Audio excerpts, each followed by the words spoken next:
Personal responsibilities जो होती हैं फार्मासिस्ट की, वो क्या क्या होती हैं, एक फार्मासिस्ट को क्या क्या जिम्मेदारियां होती हैं, उसको हम समझते हैं।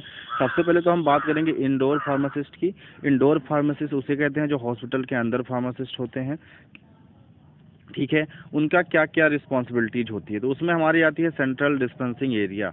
तो सेंट्रल डिस्पेंसिंग एरिया में जैसे जहाँ पे हमारी दवाओं का केंद्र होता है, वहाँ पे जहाँ पे डिस्पेंस की जाती है मेडिसिन को, उस एरिया में उनका क्या क्या काम रहता है फार्मासिस्ट का, ठीक है। तो सबसे पहले जो वहाँ के फार्मासिस्ट का काम होगा कि जो ड्रग का स्टोरेज है, जो ड्रग का स्टोरेज है वो प्रॉपर तरीके से करें, ठीक है।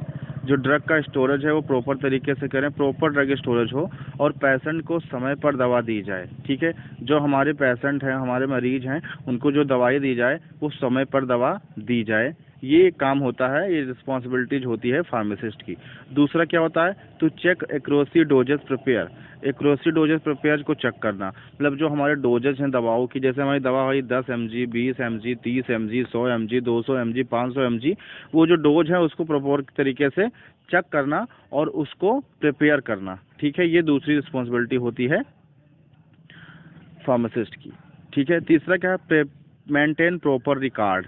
जो हमारे रिकॉर्ड होते हैं, जैसे रिकॉर्ड क्या मतलब, जैसे पर्चा हुआ, इसके प्रॉपर रिकॉर्ड मेंटेन करना, कितनी दवा बिकी, कितनी दवा आई, कितनी डिस्पेंस हुई, कितनी दवा हमारे अंदर रखी हुई है और कितने पेशेंट आए, ये सब का प्रॉपर रिकॉर्ड जो होता है ये फार्मासिस्ट ही बनाते हैं, इनकी ये भी रिस्पॉन्सिबिलिटी होती है। और क्या होता है, प्रिपरेशन ऑफ बिल। बिल की भी प्रिपरेशन करना। प्रिपरेशन ऑफ बिल्स मतलब जो बिल बनाते हैं दवाओं का, वो उसको भी प्रिपेयर करना, ये इसका काम होता है, फार्मासिस्ट का काम होता है, ठीक है। इसके बाद पेशेंट केयर एरिया में, अब अभी तक हमने सुना कि जो डिस्पेंसिंग एरिया होता है उसमें फार्मासिस्ट की क्या क्या रिस्पॉन्सिबिलिटी होती है। अब हम देखेंगे जो पेशेंट केयर एरिया होता है, जहाँ पर पेशेंट की केयरिंग की जाती है, उसके लिए क्या क्या रिस्पॉन्सिबिलिटीज होती है। सबसे पहले होती है मॉनिटरिंग ऑफ ड्रग्स। तो जो हमारी मेडिसिन है उसकी देख रेख करना भी पेशेंट केयर एरिया की रिस्पॉन्सिबिलिटी में, यानी कि फार्मासिस्ट की रिस्पॉन्सिबिलिटी के अंतर्गत ही आता है, ठीक है। किस पेशेंट को कौन सी दवा दी जा रही है उसका सही प्रॉपर नॉलेज रखना। जैसे हम डिस्पेंसिंग एरिया में या फिर पेशेंट केयर एरिया में किसी भी पेशेंट को कोई दवा प्रिस्क्राइब किए हैं या फिर उसको डिस्पेंस करके पेशेंट को दे जा रही हैं, तो दरअसल उसके दवा जो हम दिए हैं उसके बारे में प्रॉपर नॉलेज होना चाहिए। उस दवा के बारे में प्रॉपर नॉलेज होना चाहिए कि इसका साइड इफ़ेक्ट क्या है, कैसे काम करेगी, कब खाना है, किस तरह के देना है पेशेंट को, इस सब के बारे में डिटेल नॉलेज होनी चाहिए, ठीक है। मेडिकेशन एरिया की रिव्यू करते रहना।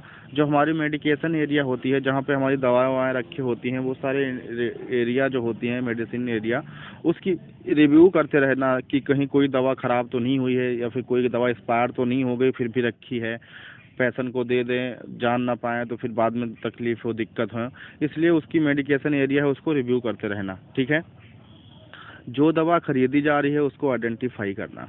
जैसे कोई दवा हम बाहर से हॉस्पिटल में मंगवाए तो उसको आइडेंटिफाई करना, ये दवा कैसी है, कैसी कितनी कारगर है, किस तरह की यूज में ली जाएगी, इसका क्या साइड इफ़ेक्ट है, उसके बारे में सारी आइडेंटिफिकेशन जो है वो रिस्पॉन्सिबिलिटीज में आता है कि उसको आइडेंटिफाई करें। उसके बाद क्या आता है, पेशेंट की काउंसलिंग करना। पेशेंट काउंसलिंग क्या होता है, जैसे ये हमारे एक पर्चा हम बनाते हैं पेशेंट का, उसमें पेशेंट की डिटेल फिल करते हैं, जैसे उसका नाम, पता, एज, सेक्स, बाकी सब चीज़ें, मोबाइल नंबर, ये सब ऐड करते हैं, प्लस उसी को कहते हैं पेशेंट काउंसलिंग।